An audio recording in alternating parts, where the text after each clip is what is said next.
মাধ্যমিক পরীক্ষার রেজাল্টের পিপিএস ও পিপিআর কিভাবে করতে হবে সেই পদ্ধতি আগেই শেয়ার করেছি। আজকে শেয়ার করব অনলাইন মাধ্যমে কিভাবে আপনারা এই পিপিএস ও পিপিআর এর জন্য পেমেন্ট করতে পারবেন। একটি স্কুলের ক্ষেত্রে পিপিএস ও পিপিআর একবারই ফাইনাল সাবমিট করা যাবে। সমস্ত অ্যাপ্লিকেশন জমা পড়ে গেলে, সমস্ত ক্যান্ডিডেটের পিপিএস পিপিআর অ্যাপ্লিকেশন সাবমিট হয়ে গেলে তারপর ফাইনাল সাবমিট করে পেমেন্ট করতে হবে। পরে আর কোনো ক্যান্ডিডেট এলে সেক্ষেত্রে আর পিপিএস পিপিআর অ্যাপ্লিকেশন করা যাবে না। চলুন দেখে নিই আজকে কিভাবে মাধ্যমিক পরীক্ষার রেজাল্টের পিপিএস ও পিপিআর এর জন্য অনলাইন মাধ্যমে পেমেন্ট করবেন। পিপিআর পিপিএস অ্যাপ্লিকেশন করার জন্য এখানে wbbacdata.com এই পোর্টালটি ওপেন করে নিয়েছি। এখানে বিদ্যালয়ের তরফ থেকে লগ ইন করার জন্য এখানে একটি অপশান আছে পিপিআর পিপিএস অ্যাপ্লিকেশনস ফর এমপিএসসি 2026। এখানে এই অপশানটাতে ক্লিক করব। সঙ্গে সঙ্গে এখানে এই পেজটি চলে আসবে, যেখানে এখানে দেখুন লগ ইন করার জন্য লগ ইন পেজ এবং উপরে লগ ইন অপশান আছে। যে কোনো একটি অপশানে ক্লিক করে লগ ইন করতে হবে। এখানে লগ ইন পেজ এই অপশানটাতে ক্লিক করব। সঙ্গে সঙ্গে সেন্ড ওটিপি, এখানে এই ধরনের একটি পেজ চলে আসবে, যেখানে দেখুন স্কুল ইন্ডেক্স। এখানে আপনাকে আপনার বিদ্যালয়ের ইন্ডেক্স নম্বরটি লিখতে হবে। ইন্ডেক্স নম্বর লেখার ক্ষেত্রে কোনো হাইফেন বা স্পেস দেবেন না, পরপর নাম্বার এবং লেটার লিখবেন। ইন্ডেক্স নম্বর লেখার পর নিচে সেন্ড ওটিপি অপশানে ক্লিক করতে হবে। সঙ্গে সঙ্গে বিদ্যালয়ে রেজিস্টার করা নম্বরে এই ওটিপি চলে যাবে। রেজিস্টার মোবাইলে আসা ওটিপিটি আপনাকে এই বক্সে লিখতে হবে, তারপর নিচে ভেরিফাই ওটিপি অপশানে ক্লিক করতে হবে। এখানে ওটিপি লিখলাম, তারপর নিচে ভেরিফাই ওটিপি অপশানে ক্লিক করব। এখানে দেখবেন পরপর ক্যান্ডিডেটদের রোল নাম্বার, নাম, পিপিএস পিপিআর অ্যাপ্লিকেশনের জন্য অপশান এবং এখানে দেওয়া আছে সাবজেক্ট কাউন্ট। এখানে রোল নাম্বার লিখলাম, তারপর সার্চ করে নেব। সঙ্গে সঙ্গে সেই নির্দিষ্ট ক্যান্ডিডেটের নাম এখানে চলে আসবে এবং দেখুন এই ক্যান্ডিডেট যেহেতু পাস করে গেছে সেই জন্য এখানে এই ক্যান্ডিডেট পিপিএস এর জন্য অ্যাপ্লিকেবল।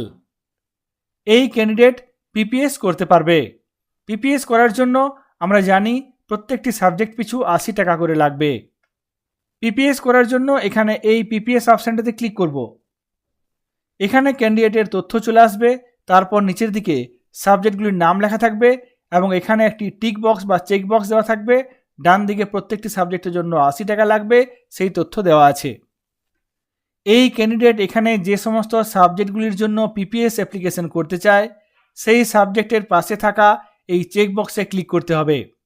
এই ক্যান্ডিডেট ফিজিক্যাল সায়েন্স সাবজেক্টের জন্য পিপিএস অ্যাপ্লিকেশন করতে চায়, সেই জন্য এখানে এই বক্সে ক্লিক করব। তারপর লাইফ সায়েন্স এবং তারপর সে ভূগোল বিষয়ের জন্য পিপিএস অ্যাপ্লিকেশন করতে চায়। এক্ষেত্রে আমি 3টি সাবজেক্ট সিলেক্ট করলাম এবং এখানে দেখুন 3টি সাবজেক্টের জন্য টোটাল টাকা 240 টাকা লাগবে। এইভাবে যে ক্যান্ডিডেট পিপিএস বা পিপিআর অ্যাপ্লিকেশন করতে চায় তার সাবজেক্টগুলি সিলেক্ট করে নিতে হবে এবং এখানে দেখতে পাবেন কত টাকা লাগবে। তারপর এখানে এই সাবমিট অপশানে ক্লিক করতে হবে। সঙ্গে সঙ্গে দেখুন স্কুটনি রিকোয়েস্ট ক্রিয়েটেড, এখানে রোল নাম্বার দেওয়া আছে। সেই নির্দিষ্ট ক্যান্ডিডেটের স্কুটনি রিকোয়েস্ট ক্রিয়েট হয়ে গেল। এই লিস্ট অনুসারে সেই ক্যান্ডিডেট কিভাবে দেখাচ্ছে সেটি একবার দেখে নেব। এখানে রোল নাম্বার লিখলাম, তারপর ডান দিকে সার্চ অপশানে ক্লিক করব। এখানে দেখুন এই ক্যান্ডিডেটের রোল নাম্বার আছে, নাম আছে, পিপিএস পিপিআর অ্যাপ্লিকেশন এখানে পিপিএস এবং ডান দিকে 3টি সাবজেক্টের জন্য অ্যাপ্লাই করেছি, সেই জন্য সাবজেক্ট কাউন্ট 3 আছে দেখুন। এইভাবে কোনো নির্দিষ্ট ক্যান্ডিডেটের জন্য পিপিএস অ্যাপ্লিকেশন করতে হবে। এরপর যদি পিপিআর অ্যাপ্লিকেশন করতে চান সেক্ষেত্রে আমরা আগে শেয়ার করেছি, তাও একবার এই ভিডিওতে দেখে নেব। এখানে আমি ড্যাশবোর্ডে আছি। এই ক্যান্ডিডেটের দেখুন কি দেখাচ্ছে পিপিআর। এই ক্যান্ডিডেট ফেল করেছে, সেই জন্য এখানে পিপিআর অপশান এসেছে। এখানে এই পিপিআর অপশানটাতে ক্লিক করব। এই ক্ষেত্রে এই ক্যান্ডিডেটের তথ্যগুলি এখানে চলে আসবে এবং প্রত্যেকটি সাবজেক্টের জন্য এখানে দেখুন 100 টাকা করে লাগবে। পিপিআর করার জন্য এক্ষেত্রে 100 টাকা লাগবে। এই ক্যান্ডিডেট যদি পিপিআর অ্যাপ্লিকেশন করতে চায় সেক্ষেত্রে সাবজেক্ট অনুযায়ী এই চেক বক্সে ক্লিক করতে হবে এবং নিচে সাবমিট অপশানে ক্লিক করতে হবে। এখানে নিচে সাবমিট অপশান আছে, এখানে চেক বক্সে ক্লিক করার পর নিচে এখানে এই সাবমিট অপশানে ক্লিক করতে হবে। পিপিএস পিপিআর অ্যাপ্লিকেশনের কাজগুলি হয়ে গেলে এরপর ফাইনাল সাবমিট করতে হবে। সেই জন্য এই পেজের নিচের দিকে চলে আসব। এই পেজের নিচের দিকে দেখুন সাবমিট ফাইনাল ডাটা।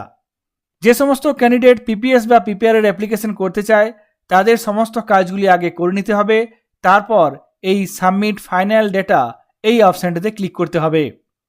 একবার ফাইনাল সাবমিট হয়ে গেলে পরবর্তীকালে আর কোনো ক্যান্ডিডেটের পিপিএস বা পিপিআর অ্যাপ্লিকেশন করা যাবে না। সেই জন্য আপনাদেরকে শেষ দিন পর্যন্ত অপেক্ষা করতে হবে এবং এইভাবে প্রত্যেকটি ক্যান্ডিডেটের জন্য পিপিএস পিপিআর অ্যাপ্লিকেশন করে নিতে হবে, তারপর ফাইনাল সাবমিট করতে হবে। এখানে আমি সাবমিট ফাইনাল ডেটা এই অপশানটিতে ক্লিক করব। সঙ্গে সঙ্গে আপনার বিদ্যালয়ের পিপিএস পিপিআর অ্যাপ্লিকেশনের সামারি সিট চলে আসবে। এখান থেকে ডাউনলোড রিপোর্ট একটি অপশান আছে, এই ডাউনলোড রিপোর্ট অপশানে ক্লিক করে রিপোর্ট ডাউনলোড করে নেবেন। তারপর এখানে প্রসিড অপশানে ক্লিক করতে হবে। এখানে দেখুন ডাউনলোড চালান এবং অনলাইন পেমেন্ট। অফলাইনের ক্ষেত্রে আপনাকে এখানে ডাউনলোড চালান অপশান থেকে স্টেট ব্যাংকে যদি আপনি পেমেন্ট করতে চান তাহলে এসবিআই অপশানে ক্লিক করে চালান ডাউনলোড করে নিতে হবে। যদি অন্য কোনো ব্যাংকে পেমেন্ট করতে চান সেক্ষেত্রে আদার দেন এসবিআই এই অপশানে ক্লিক করে চালান ডাউনলোড করে নিতে হবে। চালান ডাউনলোড করলে এই ধরনের একটি চালান আসবে। এই চালানটি ফিল আপ করার পর নির্দিষ্ট ব্যাংকে গিয়ে পেমেন্ট করতে হবে। তারপর ব্যাংকে টাকা জমা করে আসার পর সেই নির্দিষ্ট চালান স্ক্যান করে নিয়ে এখানে আপলোড করতে হবে। এখানে আমরা আবার সেই আগের পেজে চলে এসেছি। এখানে দেখুন যদি আপনি ব্যাংকে পেমেন্ট করে থাকেন সেক্ষেত্রে এখানে অ্যামাউন্ট লিখতে হবে, কবে টাকা জমা করেছেন, ট্রানজ্যাকশন আইডি এবং নিচের দিকে দেখুন চুজ ফাইল এবং নিচের দিকে দেখুন স্ক্যান চালান। চালানটি বললাম স্ক্যান করতে হবে, তারপর এখানে কম্পিউটারে নিয়ে চুজ ফাইল অপশানে ক্লিক করে সেটি আপলোড করে নিতে হবে। তবে অবশ্যই এই স্ক্যান করা ফাইলটি পিডিএফ বা জেপিইজি রাখতে হবে, যেক্ষেত্রে ফাইলের সাইজ 100 কেবির মধ্যে রাখতে হবে। এখানে অনলাইন পেমেন্ট এই বছর থেকে এই পিপিএস পিপিআর অ্যাপ্লিকেশনের জন্য অনলাইন পেমেন্টের ব্যবস্থা করা হয়েছে।